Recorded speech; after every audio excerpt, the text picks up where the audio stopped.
السلام عليكم الخوت. انا راني عارفه سي خوت غبرت عليكم بزاف، بقيت شلحت لكم الاخبار الخوت بسبب ظروف عائليه. المهم الخوت اليوم غنهضروا على الاخبار اللي كاينه وحصريه موثوقه. المهم الخوت ما تنساوش لايك واشتراك في القناه باش يوصلكم اي جديد.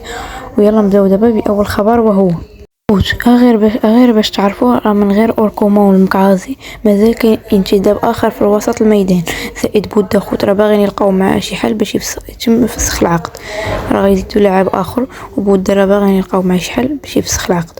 قولوا نتوما الخوت رايكم في التعليقات. دابا ندوزو للخبر الثاني، وهو باش تفهموا لحد الان الخوت راه درنا 3 انتدابات. كاين معسكر مغلق في مدينه اكادير قبل المباراه وديه. الشابي قال زياد قبل المعسكر والمباراه الوديه خاصك توقع 5 لاعبين. دابا وقعنا للمكعازي، مازال غيوقع 4 لاعبين في الايام القادمه، ويكون تقديم جميع الانتدابات في المباراه الوديه. ممكن يزيدوا شي لاعب او لاعبين. زائد الخوت شديد للركائز الخوت راه خلانا نقصوا من عدد الانتدابات، وهذا الاستقرار راه غينفع الفرقه الخوت. عطونا رايكم نتوما في التعليقات. البارح الخوت كان اجتماع ما بين المكتب والشابي، ركزوا معاه على الطاقم اللي خاص يكون معاه متكامل ومحترف. قالوا ليه يدخل معاه مساعد ثاني يكون مغربي. المدرب اقترح عليهم اسم ابو شروان بحكم انه خدم معاه شحال من مره في انتظار موافقه هشام ابو شروان.